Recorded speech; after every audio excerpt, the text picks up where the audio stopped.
Bom dia, né, a todas, todos, todes. Essa é a nossa 10ª aula da disciplina de Filosofia do Direito, né, da Faculdade Nacional de Direito da UFRJ, no modelo híbrido, né, pelo menos em tese. A aula de hoje, né, conta com duas participações especialíssimas, né? Tenho que agradecer o professor Edmo e o professor Tiago pela presença que muito me honra. Tudo bom? A nossa aula, né, ela vai... eu tive que, em razão do calendário, né, porque eu não contava com o feriado municipal no Rio, né, não sou carioca e já não vivo no Rio, né, estou vivendo em Petrópolis, então não me lembrava de um feriado municipal. Então eu acabei aglutinando duas aulas, né, a nossa aula sobre a Lélia Gonzalez e a nossa aula sobre o Cornel West. Vocês verão que a aula sobre a parte da aula sobre a Lélia Gonzalez provavelmente nos tomará bem mais tempo, né? Eu vou tentar ser bem breve no debate com o Cornel West. Então, a gente juntou dois pontos, né? Do juridiquês ao português, vocês verão o que é isso, e o outro, os fundamentos racistas da filosofia moderna. Eu vou primeiro fazer uma brevíssima recapitulação das nossas aulas anteriores. Vocês vejam que toda aula eu começo com uma recapitulação, né?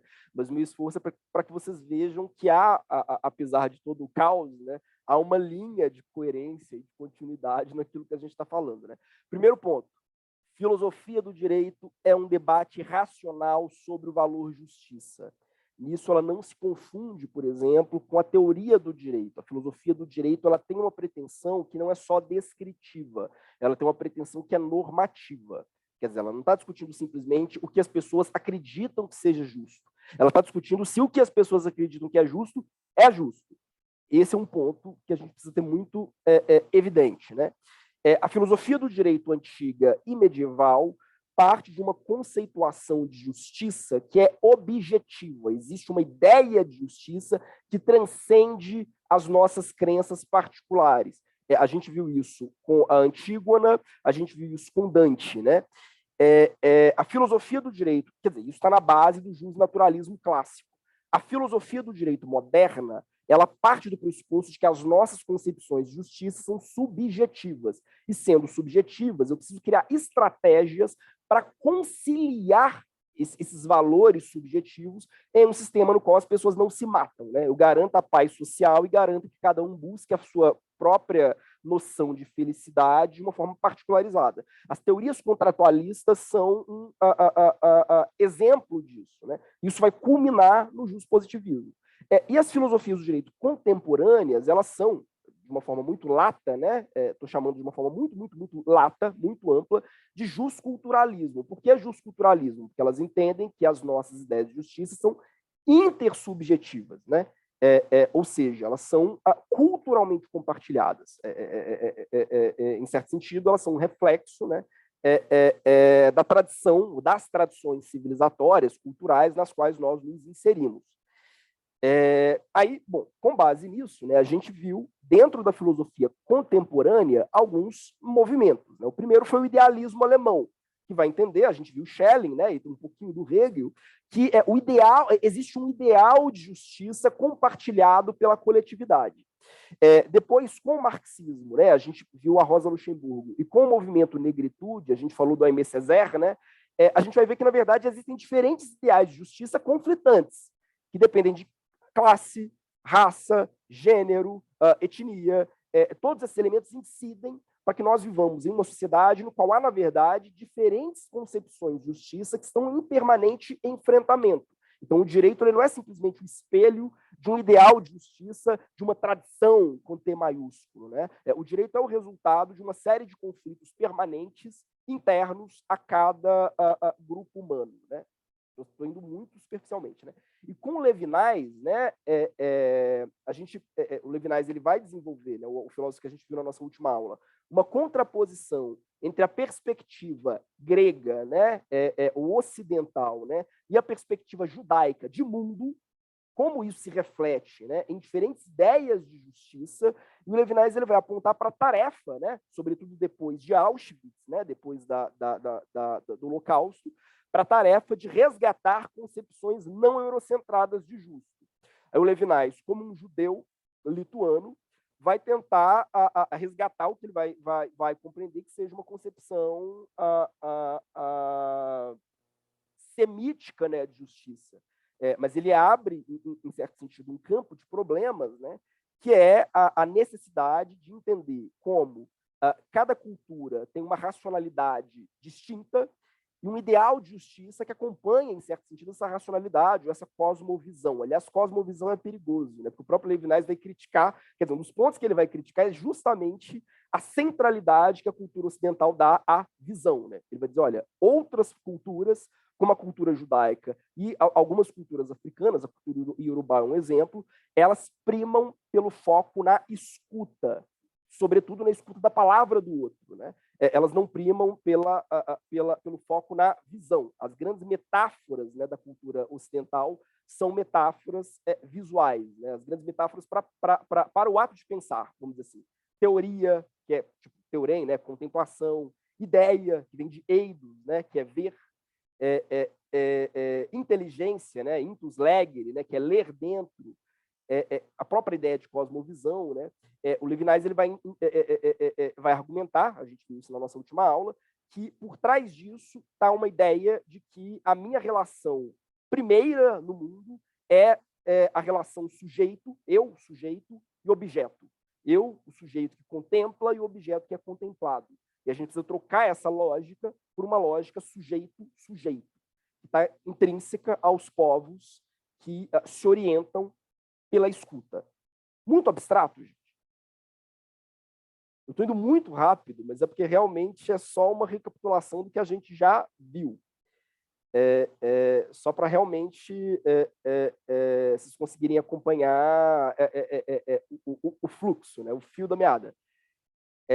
Bom, aí a gente vai entrar no Cornel West. Eu fiz uma pequena inversão aqui. Em tese, eu tenho seguido uma ordem estritamente cronológica, né? Mas a Lélia Gonzalez ela é uma filósofa que nasceu antes do Cornel West, né? Mas eu achei que seria prudente começar pelo Cornel West, até porque, como vocês verão, as reflexões que ele desenvolve no texto dele vão ajudar um pouco a gente a entender o texto que eu selecionei para esse curso, né, da Lélia Gonzalez, que é um texto consideravelmente difícil. Bom, a aula, o ponto, né, sobre o Cornel West eu batizei de os fundamentos racistas da filosofia moderna, né? Muito rapidamente, né? O Cornel West ele nasceu em Tulsa em 1953 e ainda está vivo. Então, literalmente o primeiro filósofo vivo que a gente aborda na nossa disciplina, né? Há uma questão interessante aqui. Tulsa era uma espécie de Wall Street negra nos Estados Unidos, que foi dizimada no movimento de monarcas, digamos assim, um monte de neonazistas bizarros, né? Destruíram Tulsa num ataque sinistro. Quem não conhece, né, o episódio, eu recomendo que assista uma série ficcional que é o Watchmen. O Watchmen gira toda, em certo sentido, em torno dessa tragédia em Tulsa. É curioso que muitos norte-americanos mesmo não conhecem a história de Tulsa, né? E houve um episódio muito emblemático da política recente, que foi o fato de Donald Trump ter optado por fazer um discurso bizarro, racista, exatamente em Tulsa. Bom, mas enfim. Ele é professor em Princeton, é hoje, né, seguramente, um dos intelectuais norte-americanos mais influentes. As obras dele são focadas, né, em temas como raça, gênero e classe. E ele tem vários livros publicados, né? O Black Theology and Marxist Thought, né? O pensamento, quer dizer, a teologia negra e o pensamento marxista, né?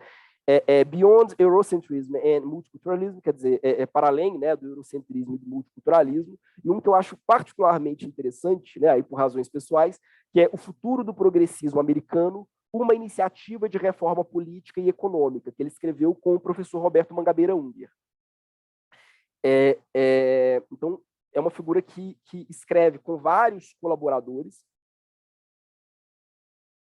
e tem uma vasta bibliografia para pensar as dinâmicas racistas e sexistas a partir da filosofia. E mais, para quem não sabe, né, ele é um dos atores de Matrix. Ele faz uma pequena ponta em Matrix. Eu coloquei aqui exatamente a foto dele no filme. Então vocês vejam que é uma figura pop. Que bom que ele participou dos antigos, né, da antiga trilogia e não do novo filme, que é uma merda. Eu conheço uma pessoa que gostou desse filme, que é a professora Júlia Franzoni, que é, enfim, então, tenho que respeitar, porque a opinião dela é abalizada, mas não obstante, ela não conseguiu me convencer ainda de que o filme é bom. Bom, eu já vou direto para a análise do texto, né, do Cornel West, porque eu acho que ele tem uma série de elementos que são interessantes, né? O Cornel West ele vai se propor a fazer uma genealogia do racismo moderno. Como assim? Né? Ele vai partir de um método, né?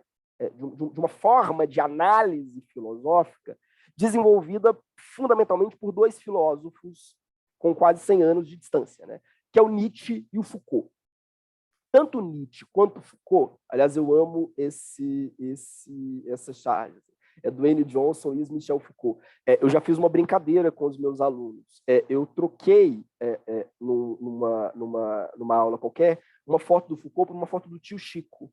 E ninguém se deu conta de que eu tinha trocado a foto.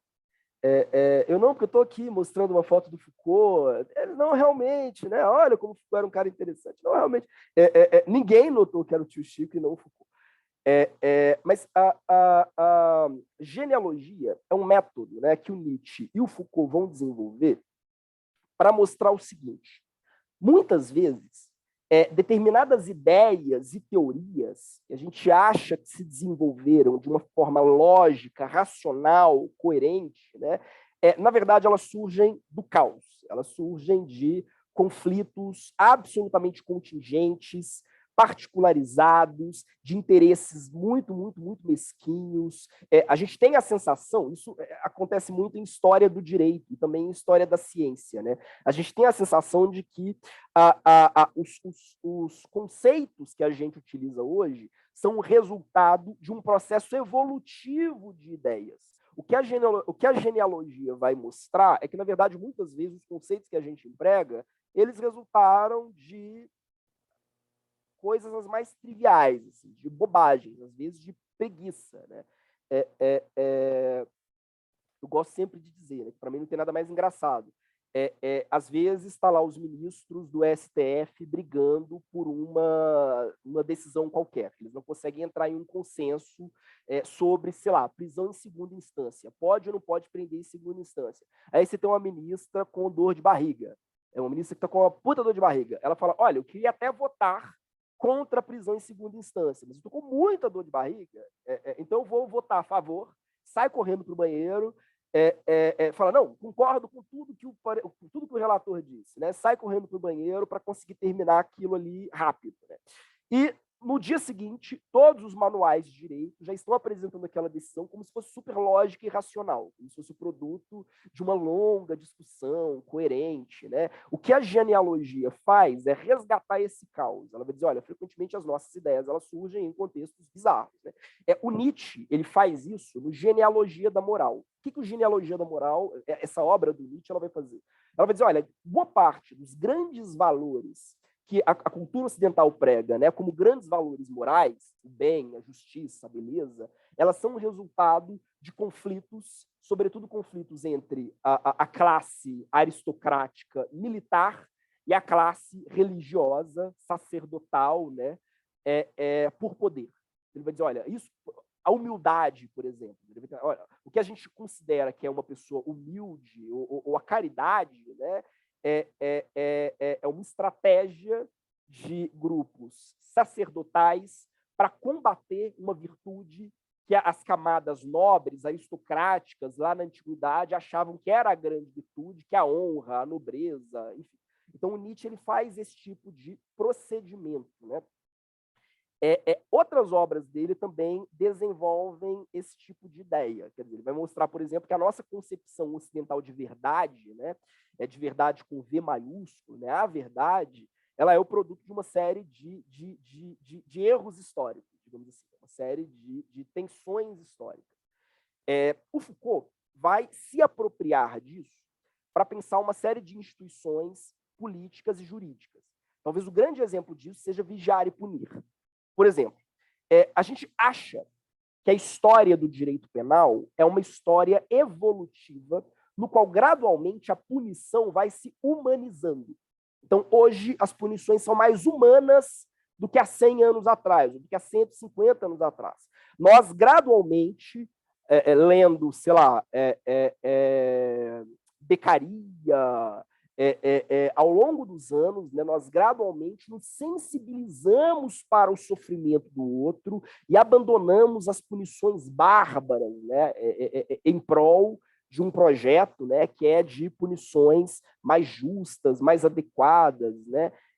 Isso é o oposto do que o Foucault vai argumentar. Ele vai dizer, olha, as nossas punições hoje, né, a substituição, por exemplo, de punições físicas por prisão se deve a uma estratégia que é a ideia de que eu preciso inserir o condenado no sistema de mercado.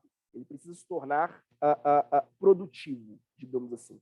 Então, não tem nada de humano na ideia de prisão. Substituir a pena física, sei lá, a pena de tortura, ou arrancar um olho, cortar uma orelha, pela pena de prisão. A substituição da pena de prisão se deve às necessidades internas da sociedade moderna capitalista.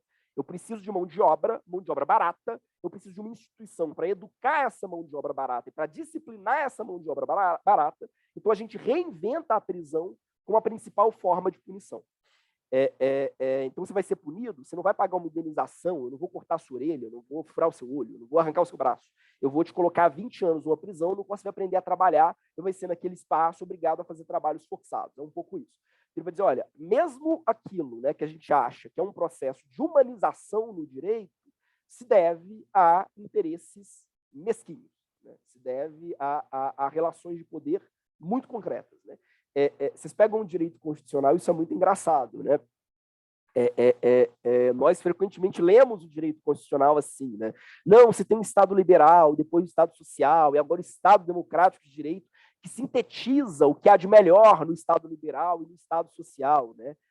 Aí a gente tem um Sérgio Moro da vida, né? Ou um Deltan Dallagnol da vida, né? O símbolo de como o direito está evoluindo, né? Mas, enfim, estou só tentando explicar esse método. Né? O Cornel West ele vai tentar aplicar esse método para pensar a ideia de supremacia branca. E ele vai dizer, olha, eu não posso explicar a supremacia branca na modernidade, né? A ideia racista de superioridade das pessoas brancas sobre as pessoas negras, a partir de uma leitura puramente psicológica, quer dizer, das necessidades psicológicas, a pessoa branca odeia a pessoa negra, quer dizer, eu não posso reduzir isso a atos pontuais de discriminação. O racismo é um sistema, e, ao mesmo tempo, eu não posso reduzir isso, como alguns teóricos, dentro de um marxismo vulgar, fazem, de reduzir o racismo a interesses econômicos. Ele vai dizer, existe uma lógica própria no racismo que não se reduz nem a uma retórica, né, liberal, de que a sociedade não é racista, o racismo é só um ato de discriminação, de preferência pessoal, né, de gosto. Eu me lembrei de novo do Monarque, né? A pessoa pode ser racista não é crime. Quer dizer, eu não posso reduzir o racismo a uma questão de gosto pessoal, não é uma questão meramente psicológica, é uma questão sistêmica, mas eu também não posso reduzir o racismo a uma questão de interesses econômicos. Ele tem uma dinâmica própria, é preciso fazer a genealogia dessa dinâmica. Tranquilo? Sim? Não? E aí ele vai voltar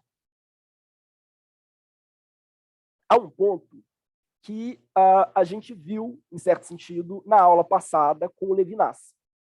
Qual o ponto é?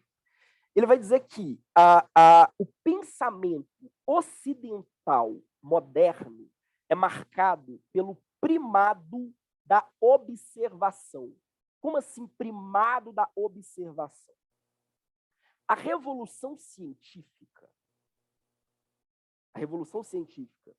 Francis Bacon, a gente falou da Margaret Cavendish, né?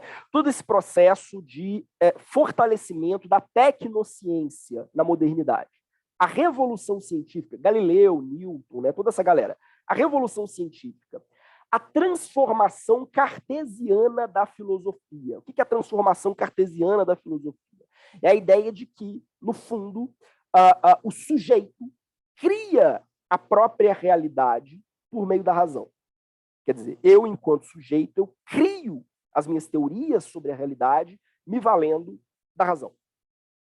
E o Renascimento, esses três grandes movimentos, né, na história das ideias, na modernidade, a revolução científica, a transformação cartesiana da filosofia e o Renascimento, eles têm um ponto em comum, que é o primado da observação. Se a cultura ocidental é uma cultura, por excelência, visual, se a cultura ocidental é uma cultura focada no ato de ver para crer, digamos assim, né? Com todos os problemas que disso pode decorrer, a gente viu isso na aula passada, a modernidade ela dá um passo além disso. Ela vai dizer, olha, estética é tudo. Como assim estética é tudo? Né? O mundo ele pode ser classificado de acordo com as suas características fenotípicas. Então, você tem toda uma preocupação em ordenar o mundo, fazer uma teoria do mundo, uma taxonomia, né, uma classificação do mundo, a partir das suas características aparentes. Então, você vai ter, né, segundo o Cornel West, novas formas de racionalidade, de cientificidade, de objetividade, assim como novos ideais estéticos e culturais que são marcados pela ideia de que eu preciso ver para crer, ou de que o mundo está aí para ser testado, experimentado, vamos dizer assim, empiricamente, por meio da visão, e organizado dessa maneira. Muito abstrato, gente. Estão caladinhos hoje? Não, professor. Mesmo? Eu prometo que isso tem sentido dentro da lógica que o Cornel West está propondo. Por quê? Porque ele vai dizer o seguinte, o Freud tem uma frase, o Cornel West não cita essa frase, mas eu achei que valeria a pena trazer. O Freud tem uma frase que é anatomia é destino. Por que anatomia... por que eu acho que essa frase é interessante? Porque eu acho que ela reproduz muito a visão moderna ocidental. Para o ocidental moderno, o seu corpo, a sua aparência fisionômica define o seu comportamento. Então, você está condicionado ao seu corpo. Eu vou dar um exemplo bobo. Shakespeare. Talvez não tão bobo. Shakespeare. Ricardo III. Ricardo III, que foi um rei, né, o último monarca medieval, digamos assim, né, da família Plantageneta, na Inglaterra, Ricardo III era corcunda. Shakespeare vai, em vários momentos da peça que ele escreveu sobre Ricardo III, dizer que o fato de Ricardo III ser corcunda faz do caráter dele um caráter deformado. Então, veja, é tipicamente moderno. Quer dizer, a ideia de que o meu comportamento, quer dizer, a minha alma, digamos assim, espelha o meu corpo. A minha aparência fenotípica diz tudo sobre a maneira como eu vou me inserir no mundo e como eu vou me comportar no mundo. Isso é o que o Cornel West vai chamar de um olhar normativo. É um olhar que ele não vai apenas descrever o mundo, não vai apenas descrever aquilo que eu estou vendo, mas ele vai hierarquizar as coisas e as pessoas a partir de características visuais. E aí você vai ter, né, graças ao Renascimento, uma revalorização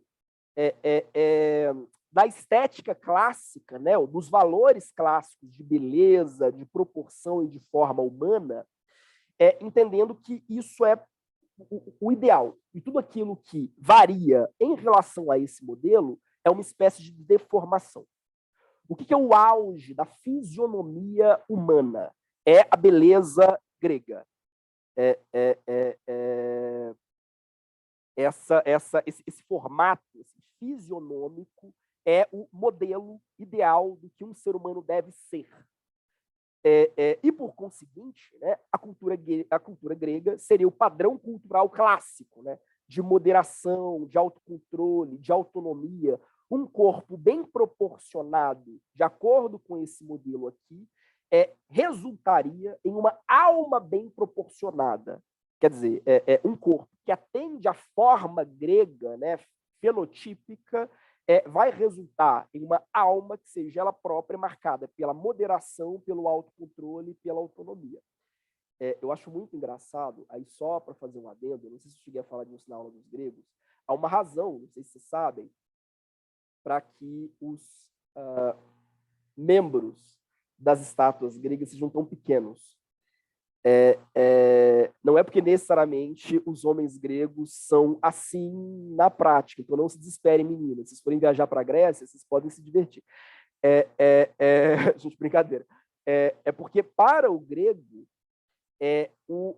uma sexualidade muito destacada seria um sintoma de que os meus instintos dominam a minha alma. Seria um sintoma de que eu sou uma pessoa guiada pelos meus impulsos animalescos e não pela minha razão.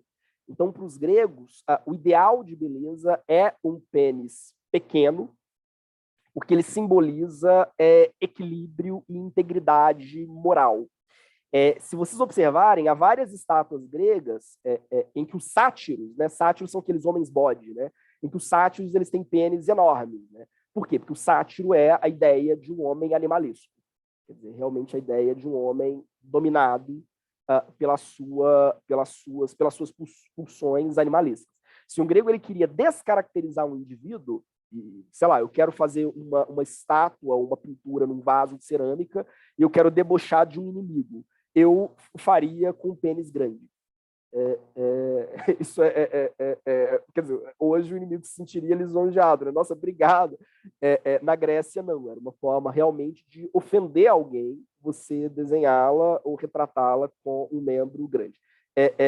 Pode parecer bobagem, mas acho que tem tudo a ver com o que a gente está discutindo, né? Justamente essa ideia que encarna no Ocidente de que a anatomia é destino, de que o seu corpo define o seu comportamento. Se você tem um pau grande, desculpa, porque você é uma pessoa lasciva, porque isso vai condicionar o seu comportamento a ser uma pessoa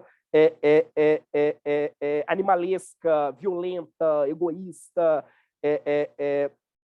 Isso, então, se você tem uma cara igual a minha, assim, né, desproporcional para os padrões gregos, né, ela não se enquadra, né, na sequência de Fibonacci, né, isso significa que você é uma pessoa com caráter deformado.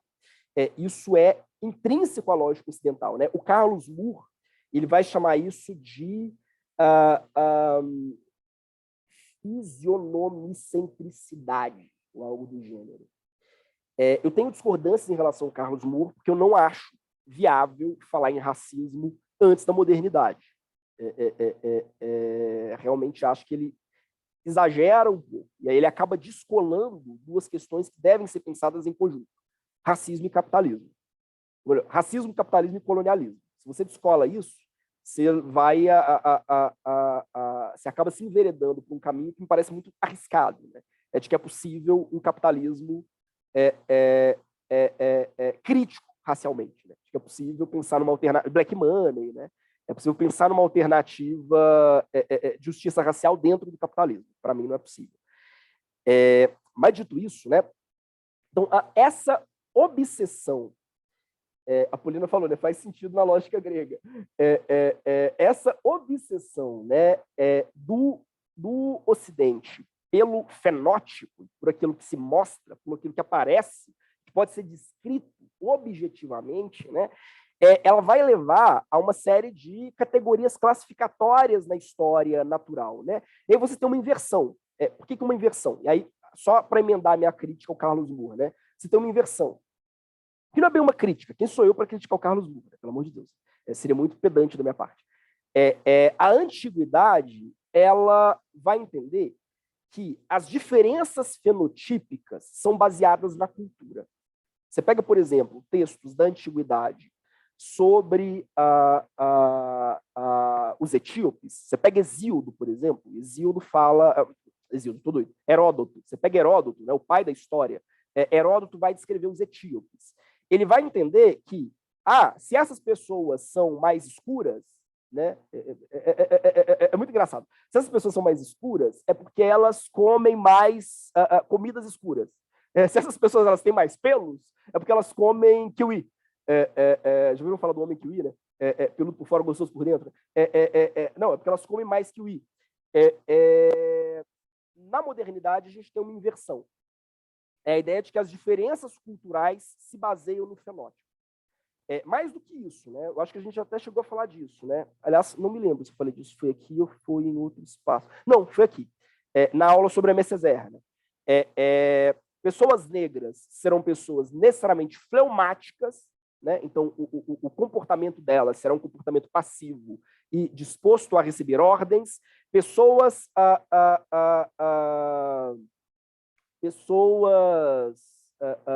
vermelhas, né, indígenas, terão um comportamento colérico, então a tendência delas é uma tendência violenta e animalesca. Pessoas amarelas terão um comportamento melancólico, então elas estarão propensas, né, a aceitar tiranias e por aí vai. E pessoas brancas terão um comportamento sanguíneo, que da perspectiva deles é o comportamento humano por excelência, né? Deveria ser o comportamento ideal em face ao qual os demais deveriam se espelhar, né? Razão pela qual as pessoas sanguíneas, né, deveriam mandar no resto da humanidade. É um pouco essa a lógica que resulta dessa estrutura, né? Então a gente vai ter a construção, inclusive, de ciências, né, a antropologia, a frenologia, que mede o crânio, né, e a fisionomia, que vão estar focadas exatamente nisso, em descobrir como o meu fenótipo, como a minha anatomia pré-condiciona o meu comportamento natural. Alguém tinha levantado a mão. Fui eu, professor. Tá me ouvindo? Tô sim. É porque, recentemente, sobre essa questão de estética e tudo, eu vi uma história sobre uma mulher chamada Friné, na Grécia Antiga, que ela foi acusada por um dos crimes mais graves na época. Ela era uma hétera, ou seja, uma prostituta de luxo para a época, que ela ficou muito rica por ela ser muito bonita. E aí ela foi acusada de desrespeito a condutas ou crenças religiosas de Deméter, do culto da Deméter. E durante o julgamento, para salvar sua própria vida, ela se despiu, mostrou o corpo, e ela foi inocentada por ser considerada tão bonita que, assim, os deuses não podem ter criado uma criatura tão bonita para ser má. Então, ela foi inocentada justamente pela estética dela, porque ela correspondia à estética. Eu achei interessante. Não conhecia. Exemplo sensacional. Eu acho que mostra muito essa articulação, né? A ideia de que existe uma proporção, né, ideal, né, do que seria o corpo humano, e essa proporção, ela necessariamente define o seu comportamento. Né? Um corpo bem proporcionado representa um comportamento bem proporcionado. Né? É interessante como isso persiste, né? Até chegar num Lombroso da vida, né? Ou naquela juíza de Campinas, né, que disse que o cara estava sendo acusado de tráfico, mas que ele não tinha, segundo ela, né, não tinha indícios de que ele fosse de fato traficante, afinal ele era loiro de olhos azuis, então ele não tinha o fenótipo típico de criminoso. Isso uma juíza de Campinas. Isso tipo ontem, né? Tem acho que 4 ou 5 anos a decisão dela, né? É excludente de licitude ser bonita. Melhor do que o atual excludente de licitude, que é ser branco, né? Bom, mas eu selecionei aqui algumas passagens de autores que o Cornel West comenta, né? E que vão refletir essa ideia, né? A construção dessa ideia racista como uma sociedade fenotípico-cêntrica, ou fisionômico-cêntrica, né? Uma sociedade que acredita que o meu comportamento é definido pela minha fisionomia, né? O Linneu que é um dos pais, vamos dizer assim, da biologia moderna, né, um dos pais do sistema de classificação dos animais. O Linné é uma das grandes referências, né, para o estudo de classificatório dos animais. Né. O Linné ele vai escrever em uma dada passagem o seguinte, né, europeu, ele é branco, ele é sanguíneo, ele é forte, cabelos abundantemente harmoniosos, olhos azuis, amável, perspicaz, inventivo. Está vendo como essas características elas se confundem, né? As características físicas se espelham em características comportamentais. Coberto com vestimentas fechadas, governado pelos costumes. Já o africano, ele vai dizer, negro, fleumático, relaxado, cabelo negro, crespo, pele lustrosa, nariz chato, lábios protuberantes. O peito das mulheres é questão de modéstia. Faço ideia do que isso significa. Seios dão leite abundantemente, astuto, indolente. Engraçado, o nosso atual vice-presidente, né, disse a mesma coisa, não sei se vocês lembram, né, que ele disse que os negros são ladinos. Né? Há toda uma história, inclusive, da construção racista do termo ladino no Brasil para se atribuir aos negros. Né? Mas ele disse que os índios são preguiçosos e os negros são ladinos. Né? E tá aí, né? As pessoas acham isso supernatural. Negligente, besunta-se a si mesmo com gordura, governado pelo capricho. Aí vejam, né? É interessante observar como essa dinâmica se espelha em um sistema de distribuição do trabalho. Se você é governado pelo capricho, se você é astuto, indolente, negligente, então o papel que você vai ocupar, né, no sistema de distribuição do trabalho será um papel subalterno e de controle permanente, afinal só vai produzir na base da chibata. É um pouco essa a lógica. O Buffon ele vai dizer, né, o branco é a cor real e natural do homem. Todas as demais cores são defeitos. Literalmente, todas as demais cores são deficiências em relação à cor natural, à cor real do homem, do ser humano, que é a cor branca. Então, todos os demais seriam brancos deformados. É um pouco isso. Sendo brancos deformados, podem ser tutelados pelo branco. Afinal, eles jamais vão alcançar plenamente a maioridade, a maturidade. Né? David Hume, que é um dos grandes filósofos da Inglaterra, né, ele vai dizer algo nesse sentido. Né? Nunca houve uma nação civilizada de qualquer outra compleição além dos brancos, nem mesmo qualquer indivíduo eminente em ação ou especulação. É engraçado que se vocês acompanharem a história, vamos dizer assim, a história da história, a história da historiografia, é justamente nesse período que os europeus começam a embranquecer o Egito. Até para, quer dizer, retratar o Egito como sendo uma cultura branca, até para referendar a ideia de que os negros não são capazes de grandes civilizações. Ora, há uma dependência muito grande da Grécia sobre a cultura egípcia. Quer dizer, a Grécia dependeu da cultura egípcia para existir. Se a Grécia é o berço da civilização ocidental, mas a Grécia espelha, em muitos sentidos, a cultura micênica e, por conseguinte, a cultura egípcia, né? Eu preciso embranquecer o Egito para justificar a superioridade do homem branco sobre o negro. Né? E aí, só para fechar esse show de horrores, né? Aliás, tem mais duas. Né? O Thomas Jefferson, o grande Thomas Jefferson, né? Um dos pais os pais fundadores da América, né? A Bruna comentou, né? Os persas também, exatamente. O Thomas Jefferson, um dos pais fundadores da América, ele vai ter uma frase semelhante. Comparando-os por suas faculdades de memória, razão e imaginação, me parece que em memória eles são iguais aos brancos. Em razão, muito inferiores. E que em imaginação eles são estúpidos, sem gosto e anômalos. Diz isso para o samba, para o jazz, né? Mas enfim. E o Kant, né? Por fim, Immanuel Kant, que muita gente, inclusive, né, tenta empregar como uma referência para pensar em um sistema antirracista, sabe-se lá Deus por quê? É igual usar John Rawls para estabelecer uma teoria do direito antirracista, né? Vocês vão me perdoar. Aliás, outra fofoca, né? Eu fui convidado no ano passado para dar um curso na Emerge, na Escola da Magistratura do Rio, né? Inicialmente queriam que a gente falasse sobre teoria da justiça e racismo.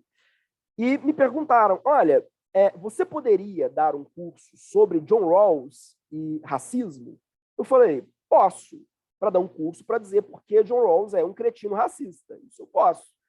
Inclusive, que se recusou a assinar um abaixo-assinado contra as conexões de Harvard com o regime de apartheid na África do Sul. Você quer que eu fale disso? Eles, não, por favor, não faça isso. Eu falei, não, então me deixa falar sobre teóricos negros que falam de racismo a partir de uma base teórica muito mais substantiva, né? Bom, mas enfim. O Kant, por fim, né, ele vai dizer, né? E poderia ser, isso numa carta, o Kant diz, e poderia ser que houvesse alguma coisa nisso que talvez merecesse ser considerada.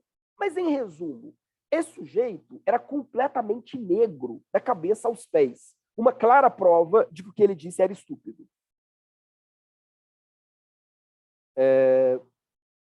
Bom, não estou dizendo para vocês deixarem de ler essas figuras, né? Por sua conta é isso. Só estou antecipando o que esperar, né? Tranquilo, gente. Podemos passar? Sim, professor. Tranquilo. Bom, a Lélia Gonzalez, né, vai se colocar problemas semelhantes ao Cornel West, mas ela vai tentar entender quais são as especificidades do racismo no Brasil. Quer dizer, o que diferencia as dinâmicas racistas no Brasil de tudo isso que o Cornel West elencou, né, ou desenvolveu até agora, né? A Lara perguntou, professor, em qual obra está essa citação do Kant? Na verdade, está numa carta do Kant a um amigo. Mas se você quer ver o quão Kant era racista, pega um artigo do Kant, já recentemente traduzido para o português, chamado Sobre as Diferenças entre as Raças Humanas, algo do gênero. É fácil achar na internet. Se escreve Kant, Diferenças das Raças Humanas, você acha fácil o PDF. Ele tem outros trabalhos sobre a questão racial, mas eu acho que talvez o mais acessível em português, né? Talvez não seja nem o mais explícito, mas o mais acessível em português é esse. Tranquilo, gente. Pena que o Dante não veio. O Dante é um orientando meu que tem assistido algumas dessas aulas. E ele está escrevendo o TCC dele exatamente sobre racismo em Kant e Hegel. O projeto inicial seria, né, discutir o racismo em Hume, Kant e Hegel, mas ele acabou concentrando em Kant e Hegel. Bom, mas a Lélia Gonzalez ela vai lançar as seguintes questões, né? Por que será que tudo aquilo que incomoda no Brasil é chamado de coisa de preto? Por que será que o racismo brasileiro tem vergonha de si mesmo? Por que será que se tem o preconceito de não ter preconceito e, ao mesmo tempo, se acha natural, aliás, essa ideia, né, de lugar natural é central no trabalho dela, né, se acha natural que o lugar do negro seja nas favelas, cortiços e alagados. Ela vai tentar entender, né, essa especificidade da nossa dinâmica racista. Um racismo que como é que se diz? Um racismo que tem vergonha de assumir o seu próprio nome, né? Esse vai ser um dos pontos fundamentais, né, das reflexões dela, e a partir disso um esforço para pensar o Brasil como um todo, né? Lélia é uma das grandes teóricas do Brasil, da brasilidade, digamos assim. Bom, antes de entrar na Lélia, eu quero fazer duas outras sugestões de leitura sobre a especificidade do racismo no Brasil. Porque eu não vou comentar esses textos, só citar mesmo, que eu acho que vale a pena, ocasião para isso. Né? O primeiro é o Sociologia do Negro Brasileiro, do Clóvis Moura. É um clássico, né? Uma obra-prima. E o segundo, apesar de todos os problemas da autora, que são muitos, né? A começar de ela não gostar da Beyoncé, e a terminar pelo fato de que anos atrás ela era contra a lei de cotas, né, que é a Lilia Schwartz, ela escreveu um livro chamado Nem Preto Nem Branco, muito pelo contrário, Cor e Raça na Sociabilidade Brasileira. Eu acho esse título sensacional, né? Nem preto nem branco, muito pelo contrário, que ela vai tentar refletir exatamente sobre a especificidade do racismo no Brasil, né? Quer dizer, um outro comentário inútil, né? Eu me recordo de uma aula de direito penal que eu tive anos e anos atrás, em que cada aluno, o professor ele pediu que cada aluno se descrevesse fenotipicamente. Como é que você se descreveria? Eu falei, eu sou negro, 1,60 m e alguma coisa, assim, assado. Né? Ao fim da aula, um colega que é perito criminal me procurou e falou assim, Felipe, você disse na aula que é negro, não seja tão duro com você, você não é negro, você é moreninho. Quer dizer, o negro que eu gosto é moreninho, o negro que eu não gosto é preto. Né? Eu fiquei em choque, eu fiquei olhando para ele, assim, tipo, sabe quando você não sabe o que você responde? O que está acontecendo? Parece que é pegadinha. Né? Ele, não seja tão duro com você, você é moreninho. Acho que isso diz muito sobre a especificidade do racismo no Brasil. Né? Mas, enfim, vamos à Lélia. Né? Lélia, assim como eu, né, é Belo Horizontina. Ela nasceu em 35, ou seja, depois, antes do Cornel West. Né? Ela morreu no Rio em 94. Ela, embora tenha nascido em Minas, ela passou boa parte da vida no Rio e como professora da PUC-Rio. Ela é cofundadora, né, do Movimento Negro Unificado, além de vários outros movimentos no Brasil. Né? Ela tem uma participação enquanto ativista muito emblemática. E ela, esse é um ponto que parece bobagem, mas não é, ela é a penúltima filha de 18 filhos e ela é irmã do Jaime de Almeida, que é jogador do Flamengo. Por que isso é importante? Primeiro, né? Sendo a penúltima filha em 18 irmãos, ela foi uma das poucas que teve condições de estudar. Isso é muito característico das dinâmicas das pessoas pretas e pobres no Brasil. Né? Os filhos mais velhos, em geral, acabam não tendo oportunidade de estudo. Né? Só os filhos mais novos. Minha família tem casos muito semelhantes. Né? É só realmente o filho muito mais novo que acaba conseguindo, à medida que a família ela vai se sedimentando, né, até numa rede de proteção financeira, né, os filhos mais novos eles acabam conseguindo se dar o luxo de estender os estudos por mais tempo, antes de entrar no mercado de trabalho. Né? Os filhos mais velhos, em geral, começam a trabalhar com, sei lá, 10, 11, 12 anos. Os filhos mais novos eles acabam conseguindo esse, vamos dizer assim, privilégio, que é estender os estudos até os 18, 19, 20 anos antes de entrar no mercado de trabalho. Esse é um ponto. Segundo ponto, ela é irmã de um jogador do Flamengo que acaba dando à família, primeiro, né, leva a família para o Rio e dá à família uma condição financeira um pouco maior, que a permite, a despeito, né, de ter nascido em um contexto de muita pobreza e muita precariedade, se graduar em História e em Filosofia pela UERJ, que era, na época, a Universidade do Estado da Guanabara, quando, quer dizer, o Rio ainda fazia parte do Estado da Guanabara. Né? Tranquilo isso, gente? Sim. Mesmo? Há duas obras que, a meu ver, são quase que incontornáveis hoje, duas obras muito recentes. A primeira é essa biografia da Lélia Gonzalez, escrita pelo Alex Hatz e pela Flávia Rios, né? Chama Lélia Gonzalez, está nesse volume, né, que é o Retratos do Brasil Negro. É um livro curto, eu lembro que eu li numa viagem de trem, BH e Patinga. É um livro realmente muito curto, 4 horas você consegue matar a obra inteira. E é muito didático, como uma introdução à vida e ao trabalho da Lélia Gonzalez. Acho que é uma obra que vale a pena vocês buscarem.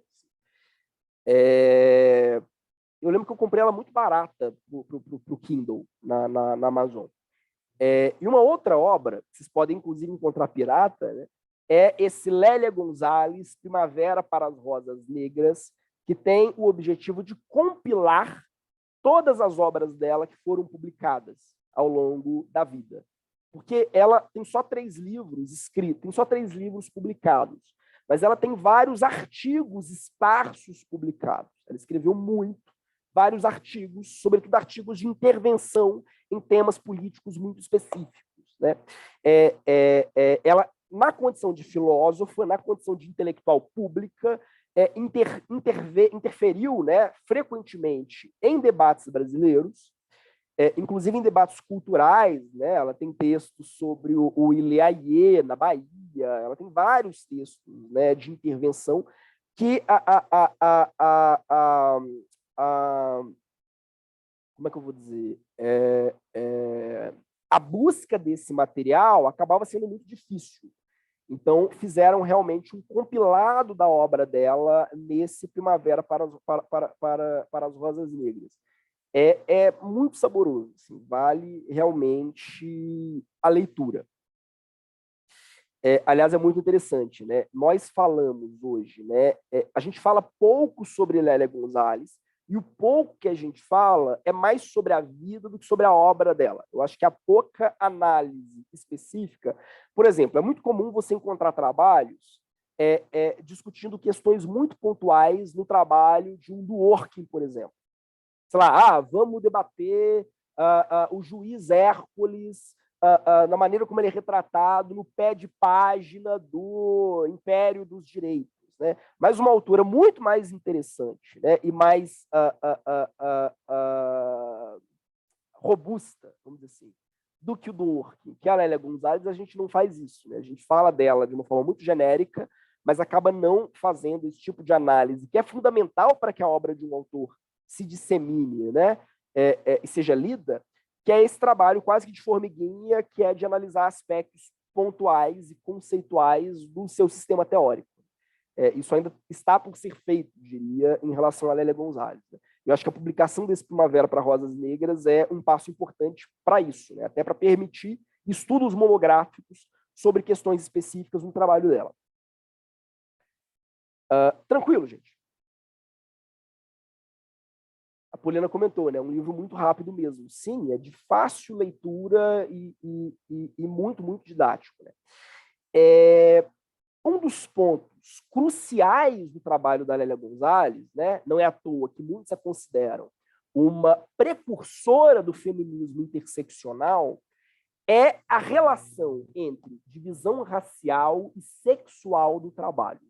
Por exemplo, o artigo que eu indiquei para vocês lerem é um artigo que faz várias críticas ao Caio Prado Júnior, que é um dos grandes nomes, né, do marxismo brasileiro, um dos grandes responsáveis por usar categorias marxistas para pensar a história econômica do Brasil. Por que ela faz críticas ao Caio Prado Júnior? Ela vai dizer, olha, frequentemente as pessoas pensam luta de classes e pensam em organização do sistema capitalista descolado do problema de raça e do problema de gênero. Isso está na base, por exemplo, ela foi candidata, ela foi uma das figuras fundadoras do PT, ela saiu candidata a deputada federal no Rio de Janeiro, aliás, eu não me lembro se federal ou estadual, acho que federal, saiu candidata a deputada federal no Rio de Janeiro pelo PT, e ela acabou se desligando do PT por entender que no programa do PT para a candidatura à presidência não havia uma reflexão sistematizada naquele momento sobre a questão racial. E veja, para ela, não se trata de porque isso é um ponto interessante, né? Aí eu me recordo da discussão que a gente vem assistindo nas últimas semanas, né? A começar pela excrescência que o Castanhede, né, que é um dos nomes, inclusive, conhecidos, né, um dos dirigentes do PT no Rio de Janeiro, que é um buraco. Desculpem, gente. O Castanhede, ele solta isso, né, que o problema do Brasil é que os identitários, no caso, ele está se referindo ao movimento LGBTQIA+, o movimento feminista e o movimento negro, né, estariam fragmentando a luta de classes, né, e que, no fundo, quando a gente analisa a condição dos mais pobres, gênero raça e orientação sexual não importam. Primeiro, ele comete essa excrescência, né? Aí Wilson Gomes, que é, sabe-se lá Deus por quê, titular na Universidade Federal da Bahia, ele começa a vomitar uma série de concordâncias, digamos assim, ao Castanhede, né? E, logo em sequência, a gente tem esse texto do Risério, que, veja, embora hoje Risério seja uma figura escrota, ele escreveu, inclusive, aquele livro Sim as Pretas da Bahia, que serviu de inspiração para um artigo recente da Djamila Ribeiro na Folha. Olha só, né? O cão é muito articulado. Mas o Risério, ele escrevia, por exemplo, os discursos do Gilberto Gil, quando o Gilberto Gil era ministro da Cultura no governo Lula. Não é uma figura saída dos porões da direita, é uma figura vinda da esquerda. O Risério comete aquele artigo falando de racismo reverso no Brasil de negros contra brancos, né? O que isso tem em comum? É ainda uma incapacidade crônica, inclusive de setores da esquerda hegemônicas, de entender que eu não consigo compreender genuinamente as dinâmicas de exploração do próprio capitalismo sem entender as diferenças de raça e gênero. Que o capitalismo nasce, ele já nasce em si, como um projeto colonial racializado, né? E veja, né, a gente viu isso quando a gente falou da Rosa Luxemburgo, não tem nada de distante, vamos dizer assim, das próprias tradições que essa gente deveria ler. Então, eu tenho muito medo de um analista que se considera de esquerda e que põe de lado a questão de raça e de gênero, achando que para entender as dinâmicas de economia política no Brasil, essas questões elas são descartáveis. Significa que essa pessoa ela não estudou nem o básico. Aliás, tem Marx. Eu falo de Rosa Luxemburgo, quer dizer, eu falo do Aimé Césaire, né, do Franz Fanon, mas Marx falava disso. Então, eu acho constrangedor que a gente tenha dirigentes de esquerda que são analfabetos funcionais. Aliás, eu detesto o termo analfabeto funcional, né? Não acho justo. São os cretinos rematados que, enfim, deixa para lá, eu fico com muita raiva quando eu entro nessa discussão. Mas, enfim, essa é uma crítica que a Lélia Gonzalez já fazia. Ela vai dizer, olha, não há como pensar, a Poliana comentou, né? A carta de saída do PT é super atual também, não é incrível. E não há como pensar genuinamente, né, luta de classes no Brasil sem entender como raça e classe incidem sobre isso. Como eu tenho dito, né? Se o capitalismo reduz o proletário, né, reduz o trabalhador, aquele que não tem nada além do próprio corpo, corpos diferentes vão ser valorados diferentemente. Isso faz parte da dinâmica para você fazer uma análise séria das relações de poder na nossa sociedade atual. Isso é um ponto. A Lélia, ela também vai ser muito crítica, ela vai fazer uma crítica muito violenta ao movimento feminista hegemônico daquele período. No mundo, né, no período em que ela escreve, a gente está assistindo a segunda onda do feminismo, né, que que assume, né, o tema de entrada no mercado de trabalho, né, não só a agenda sufragista, votar e ser votada, né, mas entrar autenticamente no mercado de trabalho como pauta. E ela faz uma observação que eu acho muito interessante. Ela vai dizer o seguinte: como as feministas brancas que coordenam o movimento feminista no Brasil não atentam para a condição das mulheres negras e pobres, elas criaram uma pauta tão abstrata e tão vazia que quem financiou a entrada da mulher branca de classe média alta no mercado de trabalho não foi, vamos dizer assim, o homem branco, foi a mulher negra. Como assim? De uma forma um pouco menos abstrata, né? Isso a Lélia Gonzalez ela fala em vários textos, né, em letras garrafais. A mulher negra sempre trabalhou. A mulher negra, a Angela Davis fala disso também, né, amiga da Lélia. A condição do trabalho ela sempre esteve associada à vida da mulher negra. A mulher branca está presa ao patriarcado e à tutela, né, do pai e do filho, presa ao ambiente doméstico. Então ela começa, década de 60 e 70, a militar pelo direito de entrar no mercado de trabalho e pelo direito a trabalhar.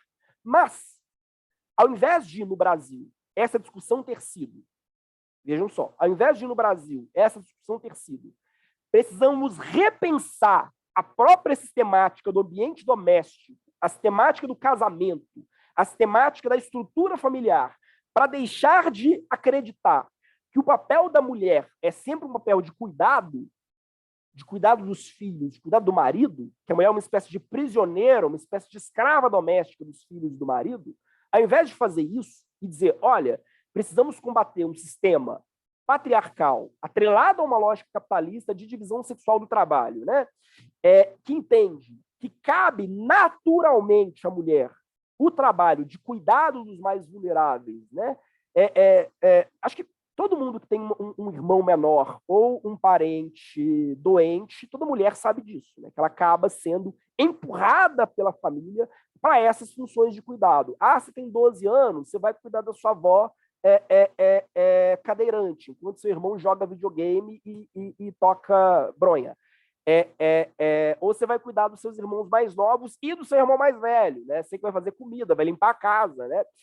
Ao invés de fazer um debate consistente sobre essa dinâmica, que é uma dinâmica de divisão sexual do trabalho, o que se fez foi reforçar a opressão sobre a mulher negra, acentuando a figura da empregada doméstica sem direitos trabalhistas no Brasil. É o que a Lélia Gonzalez vai dizer. Ela vai dizer, olha, quem está financiando a emancipação da mulher branca de classe média não é o homem branco. Quem está financiando essa emancipação é a própria mulher negra. Então, a gente tem um sistema no qual não há, de fato, uma alteração da estrutura capitalista e patriarcal, porque ela segue sustentada no racismo. Então, não é possível, objetivamente, falar em um processo de luta feminista por empoderamento sem pensar em raça e classe. Tranquilo. Ela diz isso brilhantemente. A mulher é foda. Muito melhor, inclusive, do que a Kimberly Crenshaw, que flerta com o feminismo liberal, é capaz de articular. Embora eu goste muito da Kimberly Crenshaw, viu, gente? Tranquilo isso, gente? Tem alguém querendo me bater? Tranquilo. Estão caladinhos? Mesmo?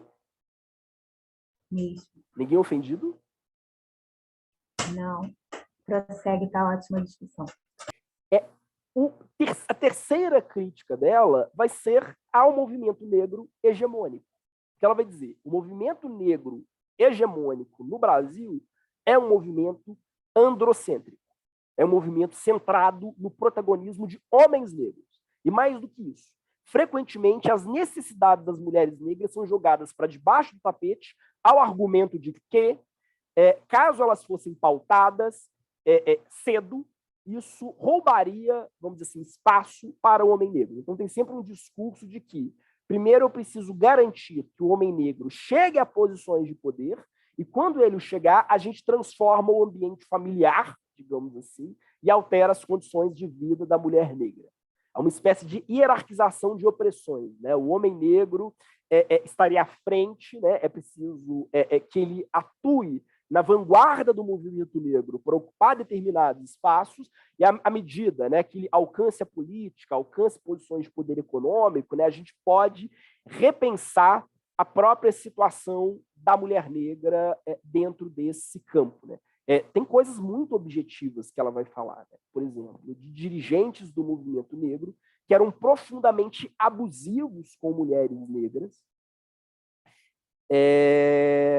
mas havia um esforço para abafar as reivindicações dessas mulheres ao argumento de que uma discussão de gênero dentro do movimento seria uma forma de fraturá-lo e de comprometer a imagem do homem negro, já socialmente, né, pejorativamente vinculada à ideia de violência, agressividade, por aí vai.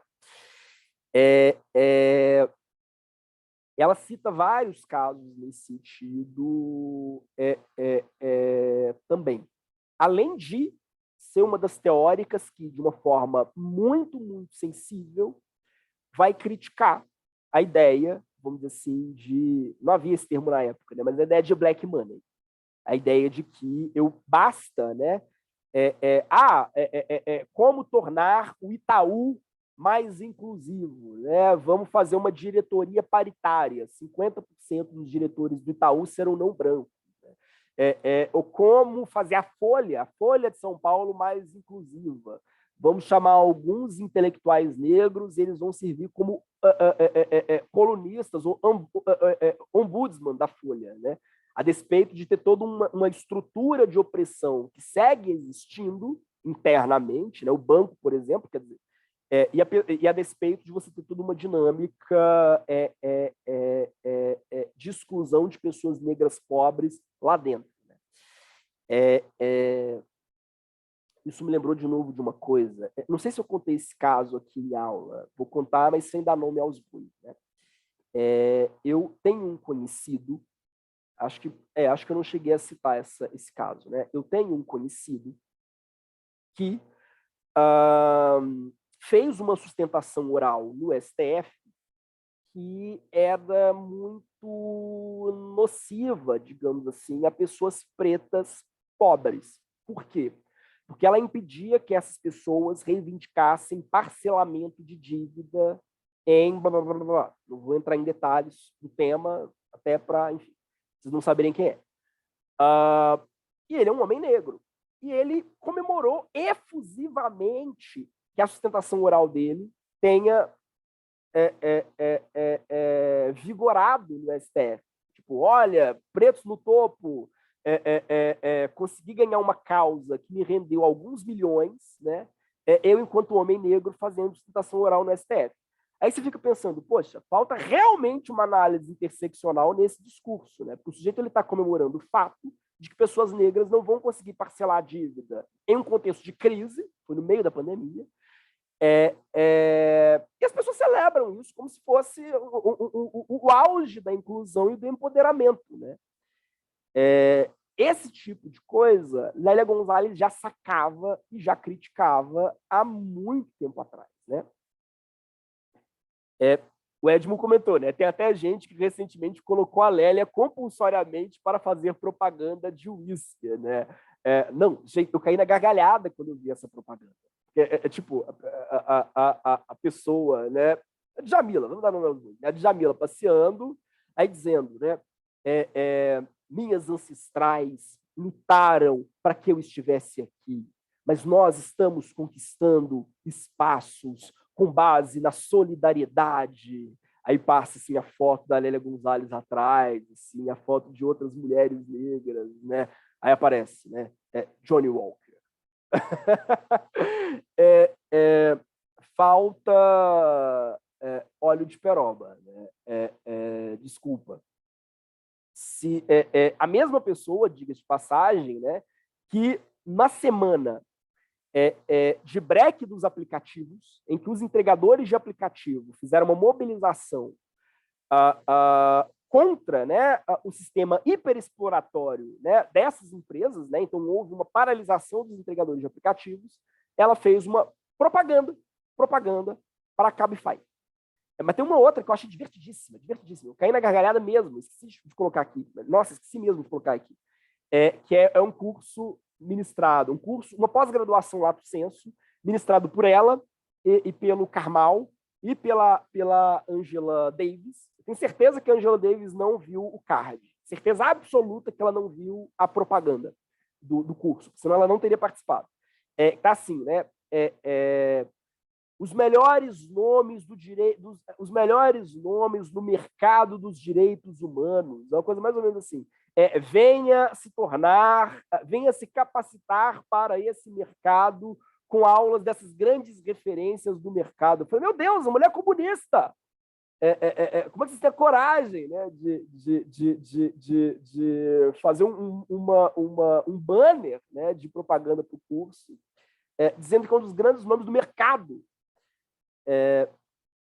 Mas, enfim, Lélia era profundamente crítica desse tipo de dinâmica também. Há vários textos dela questionando essa dissociação entre a questão de classe, a questão de gênero e a questão racial.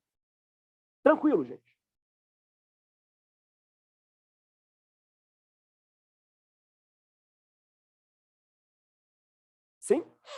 Então, ela vai criticar tanto a galera do movimento de esquerda hegemônica, que tenta pensar a estrutura neocolonial brasileira, independente de raça e gênero. Ela vai dizer, não dá para fazer uma análise do sistema de opressão capitalista sem pensar em raça e gênero. É impossível fazer uma análise minimamente inteligente de luta de classes no Brasil sem entender como isso incide diretamente sobre corpos negros e corpos femininos. E não dá para fazer uma análise da condição da mulher e da condição do negro sem pensar em relação de classe. Vira perfumaria. Bom, ela... Quanto tempo eu tenho? Gente, eu não sei onde está meu celular. Bom, se alguém colocar a hora aqui no chat, eu agradeço. Bom, mas ela vai fazer uma articulação... o Vitor falou, é 12h33. Não, ótimo, tem algum tempo ainda. Ela vai fazer uma articulação entre marxismo e psicanálise. Lélia Gonzalez tem um repertório marxista muito grande e, ao mesmo tempo, ela cruza esse repertório com uma discussão psicanalítica. Isso não vamos dizer assim, inusitado. Muitos teóricos, antes e depois de Lélia, fazem essa ponte. Por quê? Uma das propostas, né, do marxismo é fazer uma crítica das ideologias. É mostrar como, frequentemente, os nossos comportamentos, né, que parecem comportamentos movidos pura e simplesmente por gostos pessoais, por desejos pessoais, são comportamentos condicionados pelo sistema econômico em que nós estamos. Então, sei lá, o cara mora na periferia e o sonho dele é ter uma TV de plasma. O sonho de ter uma TV de plasma, né, reflete uma construção ideológica específica. Não é uma escolha meramente individual. Ela está atrelada aos jogos de poder. Né? O que a psicanálise vai fazer? Né? A proposta da psicanálise é justamente desvelar como, por trás das nossas ações mais corriqueiras, sei lá, o Felipe tem o hábito de coçar o nariz. Eu coço muito o nariz, não sei se vocês repararam. Gente, eu não cheiro pó. Juro, eu sou plenamente favorável à liberalização das drogas e, ao mesmo tempo, eu não bebo. Que dirá cheirar pó, não se assustem. É porque muita gente fala que o Zizek ele também faz isso, né? Muita gente fala que o Zizek ele cheira pó por causa disso. Juro, não cheiro pó. Mas é porque eu tenho uma rinite muito forte e eu tenho gato. Bom, mas a psicanálise ela vai mostrar como até os nossos gestos mais bobos, a fulana tem o hábito de ficar mexendo no cabelo, né? É, no fundo, um reflexo de uma série de mecanismos pulsionais inconscientes. Aliás, um dos principais textos do Freud chama, salvo engano, Psicopatologia da Vida Cotidiana, né? Em que ele vai mostrar como alguns hábitos, alguns gestos cotidianos, né? O fulano tem um hábito de coçar o nariz, o fulano tem um hábito de mexer no cabelo, o fulano ele cheira Gente, hoje eu estou muito vulgar, né? O fulano ele cheira o fio dental depois que ele passa o fio dental nos dentes, né? Como esses hábitos, eles não são fortuitos, eles são sintomas de uma série de pulsões instintivas, né? Pulsão instintiva é meio que redundante, né? Uma série de pulsões inconscientes, né? Muitos autores eles vão articular psicanálise e marxismo para mostrar como a crítica dos nossos gestos pulsionais inconscientes é uma crítica das ideologias. Ou melhor, como cada sistema econômico condiciona os nossos desejos inconscientes. Muito abstrato. No fundo, há toda uma escola sobre isso, né, que é a escola que a gente chama de freudomarxismo.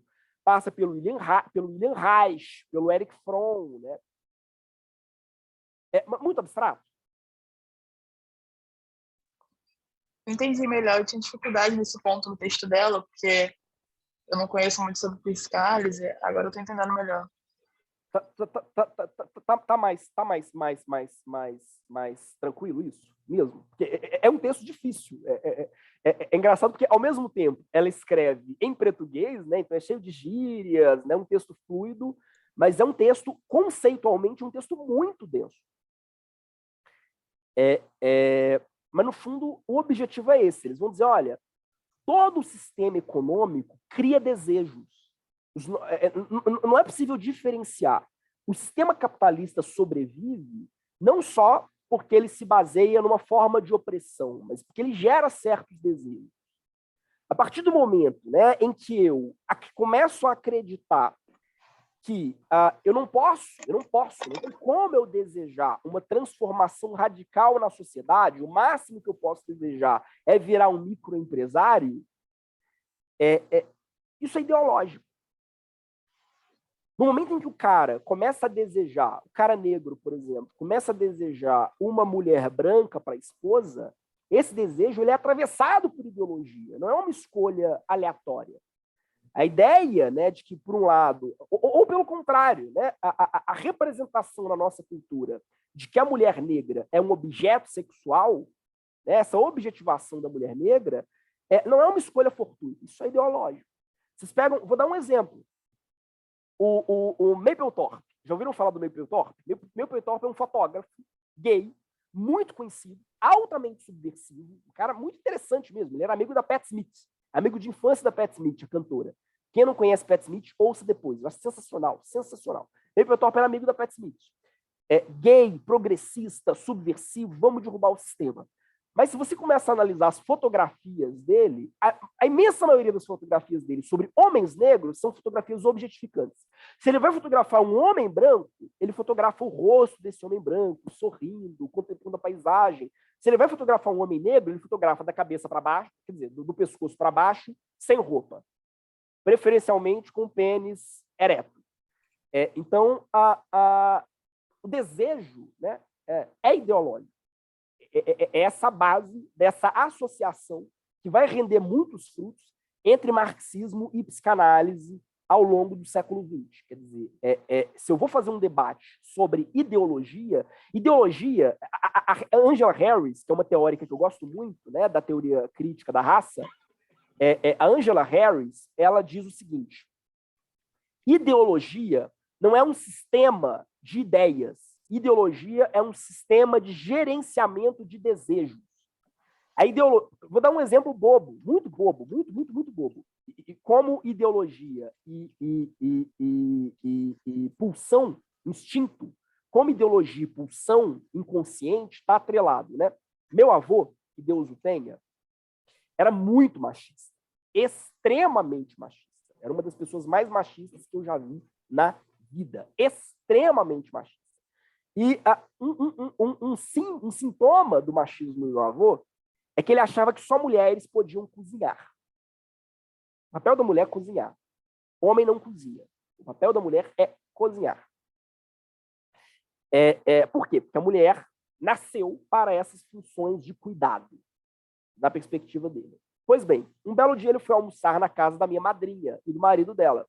Comeu com uma boca boa, nossa, a comida tá deliciosa. E a minha madrinha, muito sacanamente, né, vai dizer: que bom que o senhor gostou. Quem fez foi meu marido. Meu avô começou a vomitar. Tinha um nojo físico da ideia de uma comida feita por homem, pelas mãos de um homem. Além de revelar uma série de desejos inconscientes, né, isso é ideologia. Então, a ideologia ela se materializa no nosso corpo, da maneira como a gente deseja. Esse é o ponto. Há vários autores que vão fazer isso. Frantz Fanon faz isso brilhantemente no Pele Negras, Máscaras Brancas. Uma das melhores obras para fazer esse tipo de análise, né? Da mesma forma, o Herbert Marcuse, da escola de Frankfurt, né, tem um livro clássico sobre isso, que é Eros e Civilização, uma interpretação filosófica do pensamento de Freud. Além dele, né, contemporaneamente, nós temos duas grandes referências nesse debate. O Zizek, o trabalho do Zizek é todo em cima disso, dessa articulação entre marxismo e psicanálise, e o Safatli, que para mim é muito menor do que a Lélia Gonzalez, né? Deixa para lá. Ele tem uma obra, por exemplo, chamada O Circuito dos Afetos, né? Que vai tentar exatamente fazer essa correlação. Gente, vocês vejam que eu estou ficando... Quanto mais velho eu fico, menos filtro eu tenho, né? Sério, eu vou acabar sendo preso. A Lélia Gonzalez o Vitor comentou, né? O problema é que o desejo é muito maior sobre aquilo que não se tem, né? A propaganda usa muito bem disso para estruturar o capitalismo. Exato, né? E a gente tem essa ilusão de que o desejo é natural, de que eu nasço com aqueles desejos. Mas não, os nossos desejos eles são construídos. Eles são inconscientes, mas eles são construídos, dependem da sociedade onde eu estou, né? A Lélia Gonzalez, ela talvez seja, assim, na minha modesta opinião, uma das maiores autoras a fazer essa articulação entre marxismo e psicanálise no mundo. O dia que ela for descoberta, né, dentro desse debate, assim, as pessoas vão estar lendo Lélia Gonzalez loucamente no planeta. A maneira como ela costura essas duas metodologias tão diferentes, que é a psicanálise e a crítica ideológica, né, do marxismo, em um projeto teórico, né, é brilhante.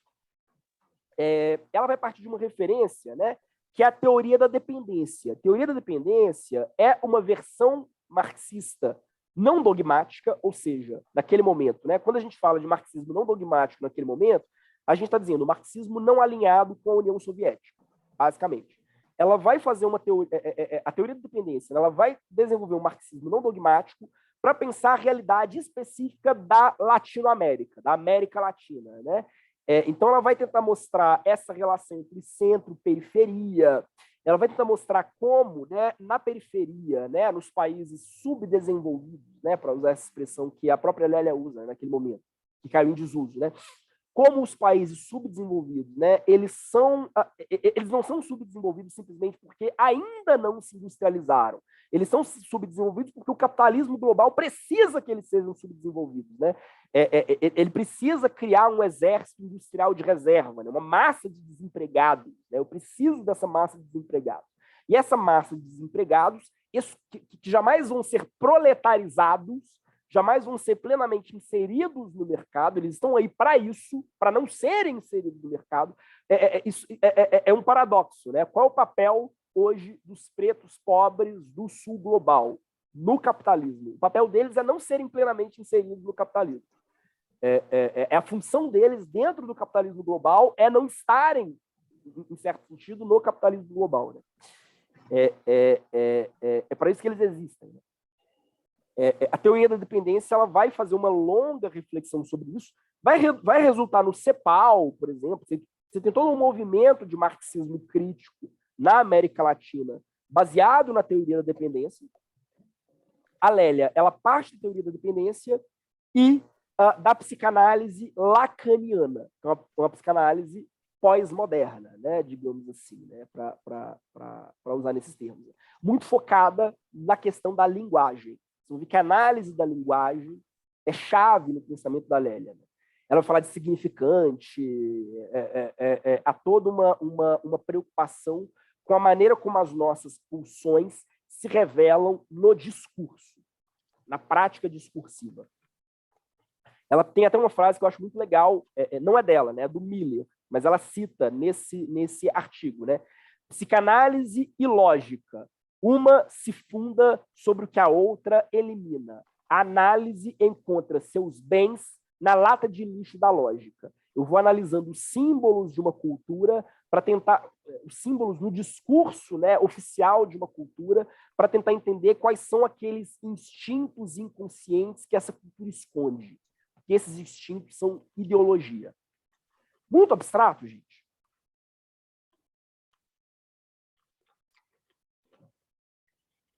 Alguém? Tranquilo, professor. Mesmo?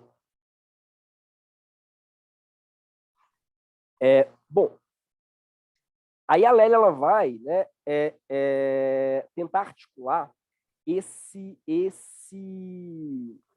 aliás, nossa, que vergonha. Agora eu me dei conta de que o Adilson Moreira está entre nós, né? Eu aqui falando, ousando falar de psicanálise. Depois, seguramente, ele vai me ridicularizar em privado. Pode me xingar depois, Adilson. A Lélia ela vai partir desse repertório para fazer uma crítica ao mito da democracia racial. Ela vai dizer que a gente pode pensar vamos dizer assim, uma desconstrução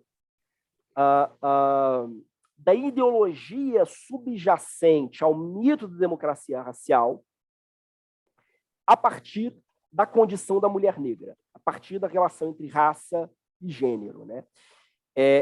Se valendo de categorias da psicanálise, né, ela vai falar de uma neurose cultural brasileira. O que seria uma neurose cultural brasileira, né? A sociedade brasileira, ela quer dizer, vai trazer isso diretamente da psicanálise, né? A sociedade brasileira, ela oculta, ou ela recalca, é o termo que ela vai usar, né? Eu quase trouxe aqui uma foto da Valesca Popozuda para falar de recalque, mas a sociedade brasileira, ela recalca o seu racismo, né? Ela recalca o seu racismo a partir de um discurso de mito de democracia racial, né? Ao ponto que mesmo teóricos de esquerda, com muitas aspas, né, os caras que a gente falou logo um pouco mais cedo, né, o Castanhede, o Wilson Gomes, o Risério, né, mesmo teóricos de esquerda rejeitam, né, a ideia de que há racismo no Brasil. A Lilia Schwartz joga com isso também, né? Ela vai dizer que, olha, o Brasil, se você perguntar para 90% dos brasileiros, 90% dos brasileiros vai dizer que existe racismo no Brasil. Mas se você perguntar, 90% dos brasileiros vai dizer que eles próprios não são racistas. Que sociedade é essa, né, em que todo mundo admite que estamos numa sociedade racista, mas ninguém se reconhece enquanto racista? Ela vai dizer, olha, só tem uma explicação, isso é recalque. No sentido técnico do termo, né? Tranquilo, gente. Eu trouxe essas imagens aqui do Justin Trudeau, né? Quando seu termo coringa, que sustenta toda análise política merda, se esgota e você tem que adotar outro, né? E tem o Trudeau pós-moderno, o Trudeau trotsko, o Trudeau stalinista e o Trudeau identitarista. Muito abstrato.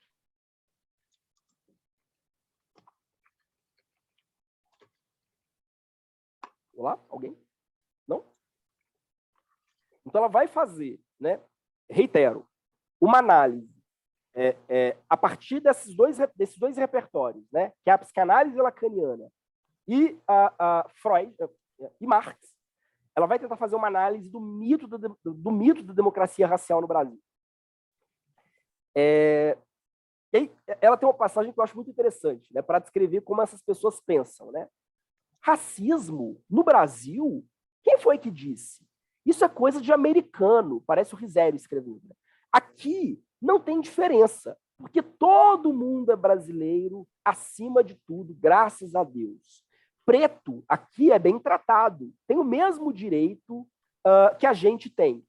Tanto é que, quando se esforça, ele sobe na vida, como qualquer um. Conheço um que é médico, educadíssimo, culto, elegante e com umas feições tão finas, nem parece preto. Um dos meus primeiros peguetes, né, eu terminei com ele por causa disso, porque ele disse que eu era um preto de alma branca. Ele queria me fazer um elogio. Ele disse assim, nossa, eu tenho que te elogiar, você é um preto de alma branca, nem parece preto, nem parece aqueles trombadinhas que eu vejo, nesses termos que ele falou, aqueles trombadinhas que eu vejo no ônibus. Oi? Como assim? Bom, mas enfim. Eu falei do Risério, então tem aqui, né, o racismo reverso, né? É o meme do racismo reverso. Né? Tranquilo até aqui, gente?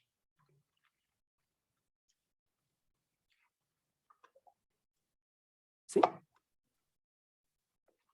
Ela vai dizer que é graças a esse sistema, ao mito da democracia racial, que a gente tem uma construção ideológica através do qual o negro no Brasil se identifica com o dominador. Você tem o dominado que se identifica com o dominador. Quer dizer, é um sistema construído para naturalizar determinadas posições sociais, né? Para te convencer de que se você está naquele lugar, é porque você merece.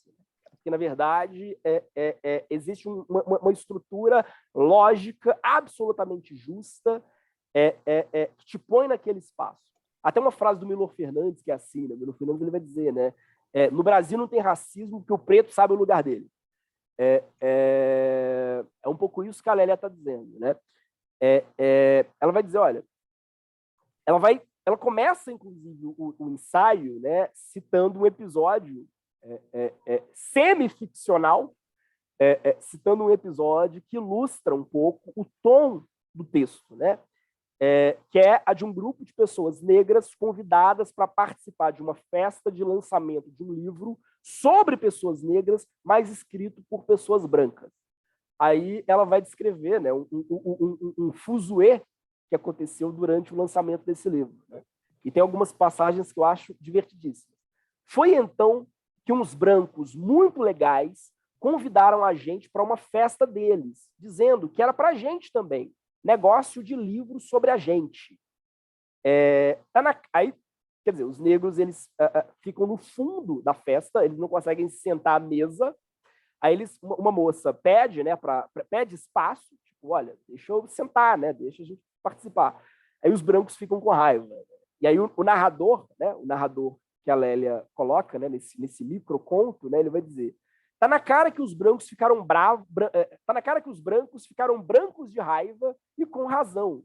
Tinham chamado a gente para a festa de um livro que falava da gente, e a gente se comportava daquele jeito, catimbando a discurseira deles, onde já se viu. Se eles sabiam da gente mais do que a gente mesmo. Vocês percebem, né? Se eles sabiam da gente mais do que a gente mesmo. Bom, aí ela vai fazer toda uma reflexão, né, para mostrar como essa ideologia do branqueamento, de associação, de ao mesmo tempo, né, negar que existe racismo e naturalizar a ideia de que as posições, né, de opressão que o negro sofre são posições normais, ela está atrelada a uma série de dinâmicas pulsionais, né, digamos assim, né, e ideológicas. Né? Esse esforço de internalização e reprodução dos valores brancos ocidentais. Ela vai dizer o seguinte, né? Uma das frases mais famosas da Lélia está nesse texto, né, que é: o lixo vai falar. Ela vai dizer: olha, se nós escondemos as nossas pulsões, né, a nossa ideologia por trás de um discurso de democracia racial, eu preciso dar a palavra às pessoas negras e teorizar a partir dessa condição de opressão. Por isso ela fala: o lixo vai falar. Aquelas pessoas que são excluídas do discurso oficial vão falar, para desmascarar o que está por trás desse jogo ideológico. Ela vai dizer: olha, se tem uma lógica de dominação, que é uma lógica branca, né, o discurso de democracia racial, e ela lança para a lata de lixo da história, né, o negro. Tem uma outra passagem que eu acho muito interessante nesse texto. Ela vai dizer: nós somos falados, nós não falamos, nós somos falados. Há um discurso sobre o negro no Brasil, mas não há um discurso que reconheça a perspectiva do negro como legítima para falar sobre a própria realidade. Por quê? Porque você tem uma estratégia ideológica de ocultamento. Reflete um pouco aquilo que o Guerreiro Ramos vai diferenciar, né, entre o negro tema, o negro que é objeto de uma teoria, e o negro vida, né, o negro que é sujeito, que produz teoria. Tranquilo isso, gente? Muito abstrato? Estão caladinhos, estou preocupado.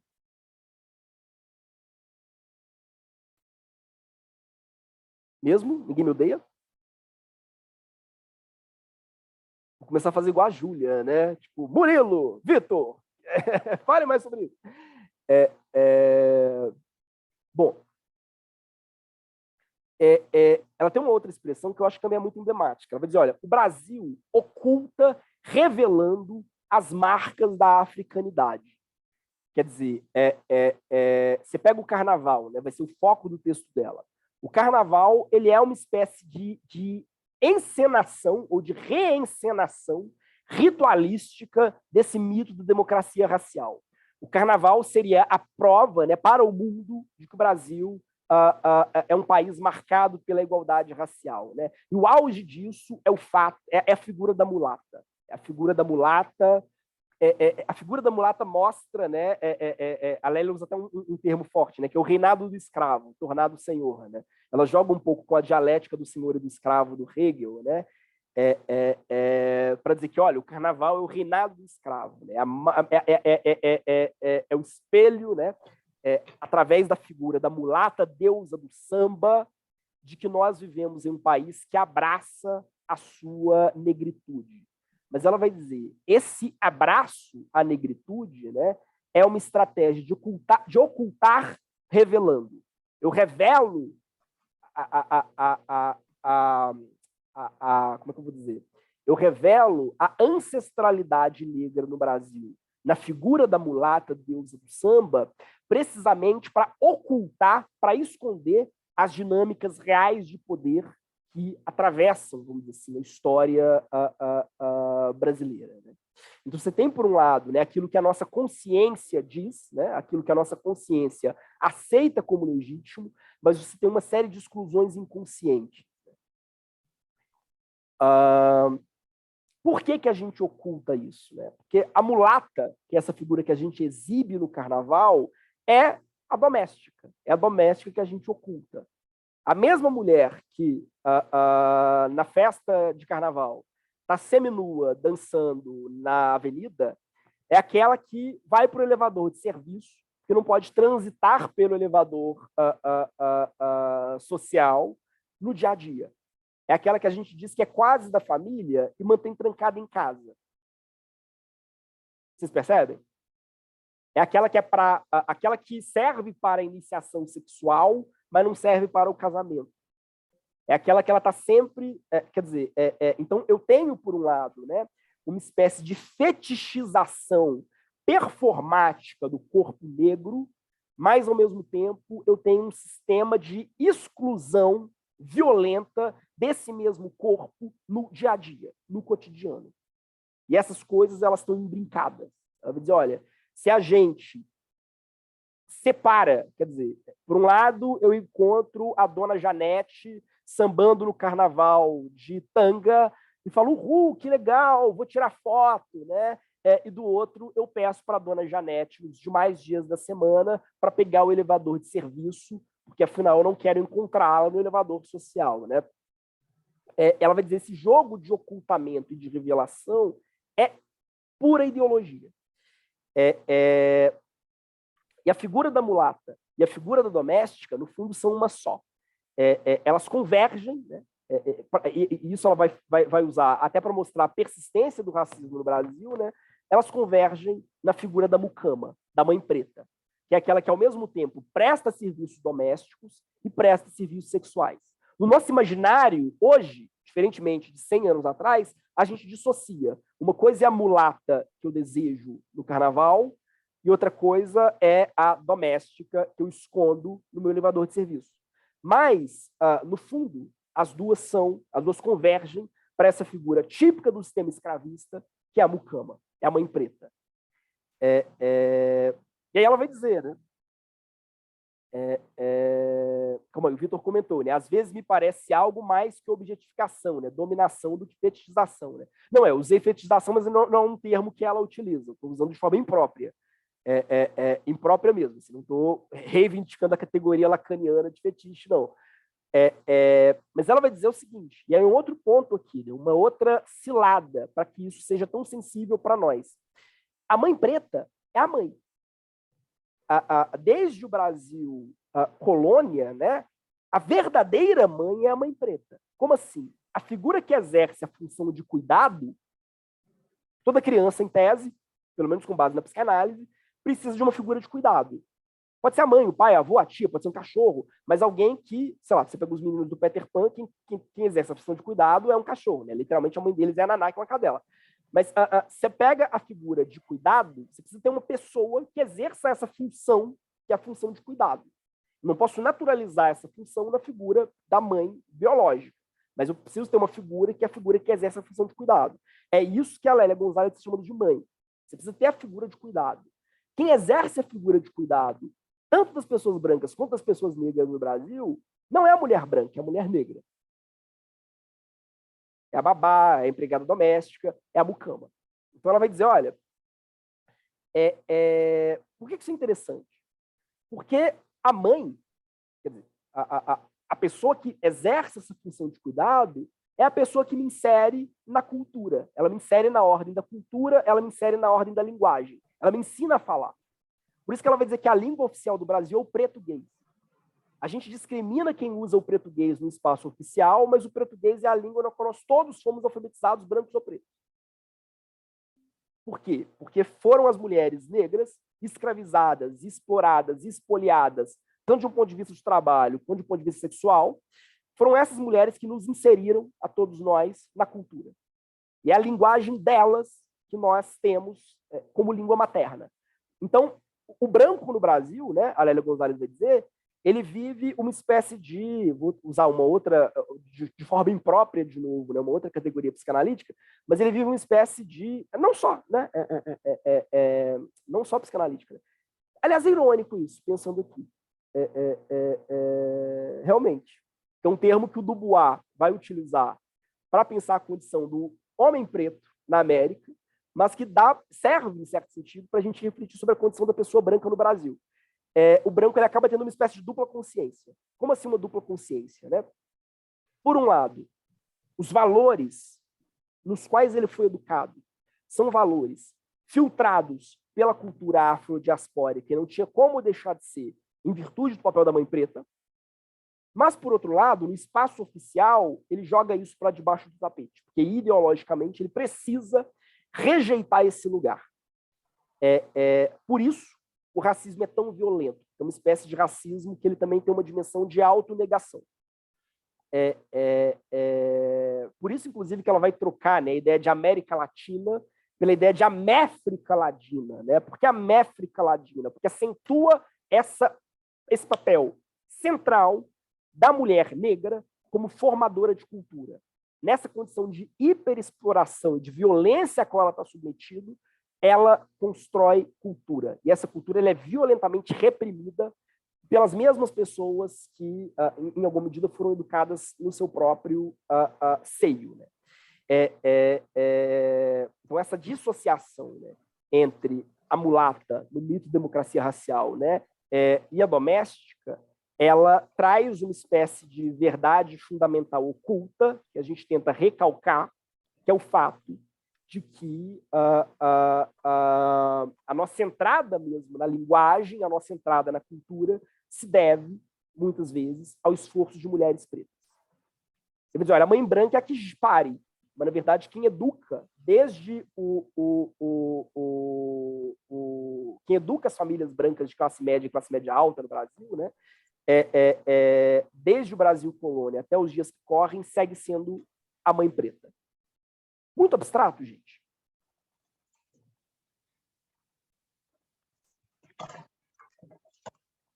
Sim? Não? Podemos fechar? Dúvidas, críticas, sugestões? Alguém? Bom, é isso. Quer dizer, tentei destrinchar o artigo, mas ele é muito mais complexo do que isso, como eu disse. Né? Sem sombra de dúvida, nesse esforço de articulação entre marxismo e psicanálise, Lélia Gonzalez é uma das teóricas mais sofisticadas do mundo. Quem é Vladimir Safatli perto da Lélia Gonzalez? Assim, do tipo de dinâmica que ela faz. Daí o fato de ser um artigo muito mais difícil do que parece. Em tese, ela se vale de uma linguagem, na maior parte do tempo, acessível. São gírias, né? Ela escreve em português, mas o português, né, segue sendo também um idioma altamente teorético. Né? Ela vai veicular em português uma teoria profundamente complexa sobre essas relações de poder e sobre esse imbricamento.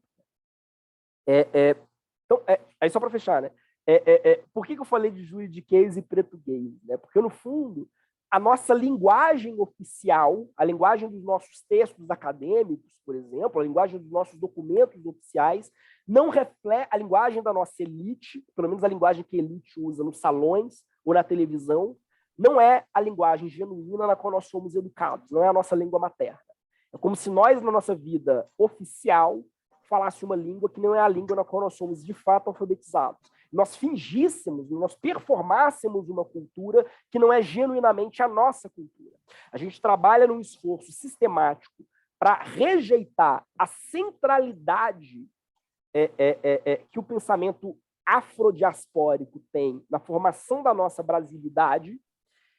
A gente faz um esforço enorme, né, para se branquear ou para parecer europeu,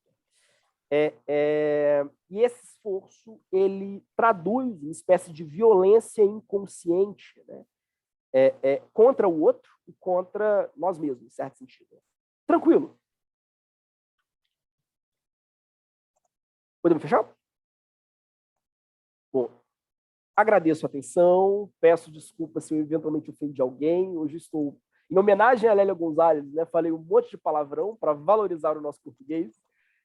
Só não falei aquela, quer dizer, só não falei de bunda, né? Em tese, ela fala, inclusive, né, da questão da bunda como sendo, quer dizer, até o fato, né, de a cultura brasileira ter mediaticamente, né, explorado a figura da bunda, mostra a dimensão que a mãe preta afro-brasileira tem na formação do nosso imaginário e dos nossos desejos, né? E como a gente trabalha a partir de uma dinâmica de recalque. Mas é isso, espero vê-los na próxima semana. Um grande abraço a todas, todos e até já, pessoal. Obrigada, professor. Eu que agradeço.